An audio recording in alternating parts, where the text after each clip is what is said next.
कहते हैं अंधाधुन के राज में गधे पंजीरी खाए। बाइडेन के जो खुफिया चीफ है ना, विलियम बर्न्स CIA, वो अचानक से पहुंच गए सऊदी अरब। आखिर ऐसा क्या कर दिया सऊदी अरब ने, जहां एक तरफ अभी समझ में आ रहा है तो वहीं दूसरी तरफ नाटो की सेना में भारत ने क्यों भेजे अपने फाइटर जेट। जानेंगे क्या कुछ चल रहा है जियोपॉलिटिक्स में। आइए जानते हैं इन खबरों को विस्तार से। ये जो मिडिल ईस्ट के देश देख रहे हैं ना आप, यहाँ पे बाइडेन की एक बहुत बड़ी गलती बाइडेन अमेरिका और बाकी देशों के लिए भी समस्या बन गई। बाइडेन ने पूरे अमेरिका के इतिहास में सबसे बड़ा ब्लंडर किया और वो ब्लंडर था सऊदी अरब UAE जैसे देशों के साथ रिश्तों को तोड़ना। इसे तोड़ना ही कहेंगे जिस तरीके से किया गया। अब चीन को मौका मिल गया और चीन ने सऊदी अरब ईरान के विदेश मंत्रियों की चीन में ही मुलाकात करा दी। 7 साल बाद मुलाकात हुई। चीन की मध्यस्थता में दोनों मुस्लिम देश सऊदी अरब और ईरान के बीच समझौता हो गया। चीन का बढ़ गया प्रभाव और इजराइल का दुश्मन नंबर 1 ईरान और खाड़ी देशों में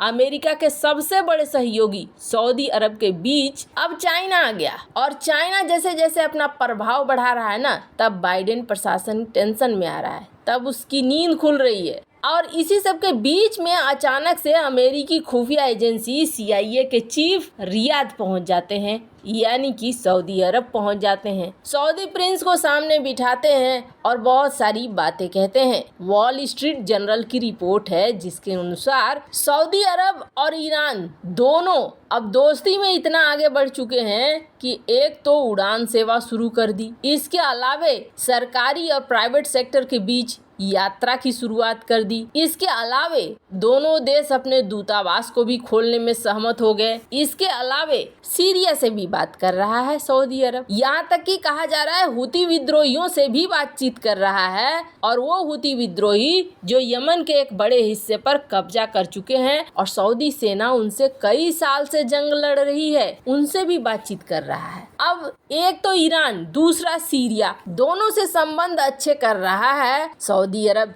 इसे देखकर टेंशन हो रही है अमेरिका को, और अमेरिका ठगा हुआ महसूस कर रहा है।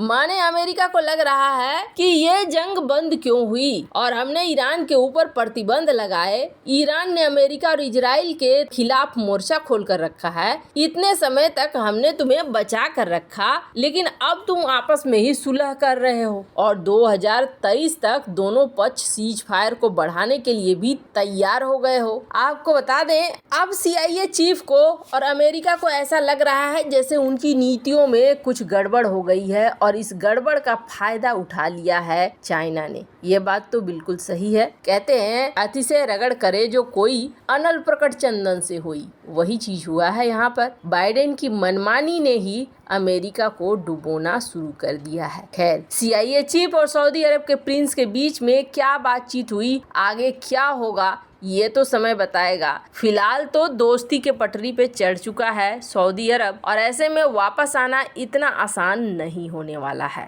खैर, जहां एक तरफ ये सब कुछ हो रहा है तो वहीं दूसरी तरफ भारत और नाटो में ऐसी कौन सी खिचड़ी पक रही है। हाल ही में नाटो में फिनलैंड के शामिल होने के बाद नाटो की तरफ से एक बयान आया, जिस बयान में ये कहा गया कि भारत को खुला ऑफर है, और ये बात कही अमेरिकी राजदूत जूलियन स्मिथ ने। इन्होंने कहा भारत चाहे तो नाटो में उसके लिए दरवाजे खुले हैं। दुनिया के सबसे बड़ा सैन्य संगठन है नाटो। नाटो में शामिल होने के अपने नुकसान हैं तो फायदे भी हैं। भारत को ये कदम बहुत सोच समझ कर उठाना है। अभी हाल ही में फिनलैंड नाटो का 31वां सदस्य देश बना है और उसकी सदस्यता की पूरी प्रक्रिया 1 साल के भीतर पूरी कर ली। ये सबसे तेज प्रक्रिया है जिसमें फिनलैंड को शामिल किया गया है, और फिनलैंड के सदस्य बनने के बाद रूस इस वक्त थोड़ा टेंशन में जरूर आ गया है। तो अमेरिका अपनी पीठ थपथपा रहा है क्योंकि रूस के दरवाजे तक पहुंच गया है। अमेरिकी राजदूत स्मिथ भारत को चाह रही है कि भारत भी नाटो में आ जाए। अब जो रूस ने विदेश नीति लाई है, उस विदेश नीति में साफ साफ दिख रहा है कि रूस यूरोपीय देशों से दूरी बना रहा है और भारत से नजदीकी बना रहा है। इसलिए भारत इस मामले में कि नाटो में शामिल हो, बहुत ही सोच समझकर फैसला लेगा।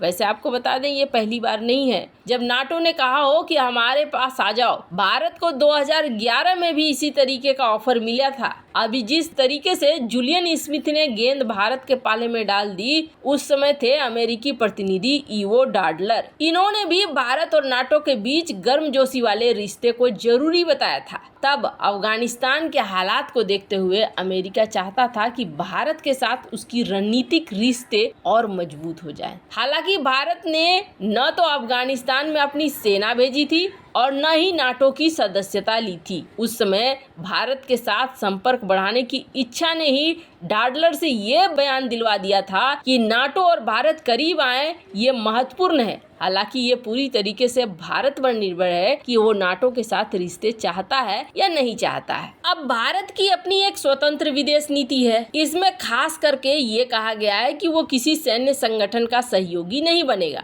नाटो एक सैन्य साझेदारी है। भारत एक बार मात्र 2001 में ये गलती करने के करीब था जब वर्ल्ड ट्रेड सेंटर पर आक्रमण के समय उसने अमेरिका को भारत में अपना बेस बनाने के लिए कहा था। भारत फिलहाल ऐसी कोई गलती नहीं करेगा। वो नाटो जैसे संगठन से बातचीत भले ही करता रहे, लेकिन औपचारिक सदस्यता से दूर रहेगा, ये तो तय है। नाटो में शामिल होने का कारण एक ही बन सकता है और वो बन सकता है चीन या पाकिस्तान का हमला। पाकिस्तान को तो नापना बहुत आसान है। चीन के बारे में अभी तक सच्चाई निकल कर बाहर नहीं आई है। जब तक कोई युद्ध नहीं होता है तब तक समझ में नहीं आएगा कि चीन की असली ताकत क्या है। लेकिन कहते हैं दुश्मन को कमजोर न समझो। ऐसे में चीन के खिलाफ भले नाटो का सहयोग भारत को जरूरी पड़ सकता है, पर फिर भी नाटो में भारत शामिल होगा इसका अभी तक कुछ भी दूर दूर तक नहीं दिख रहा है कि आसार हो। हालांकि नाटो शामिल करवाना चाहता है,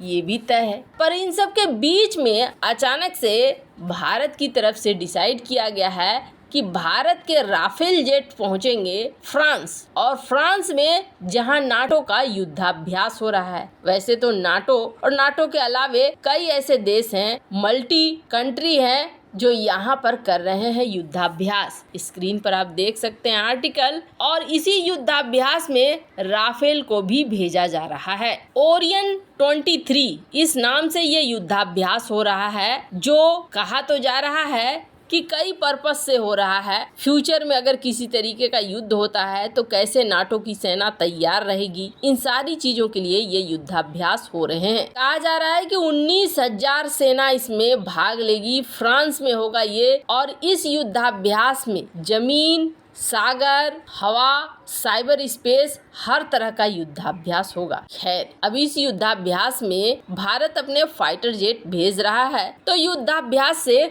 कुछ सीखने के लिए ही भेज रहा होगा। वैसे इन सब मामले में आपकी क्या राय है, कमेंट कर जरूर बताएं।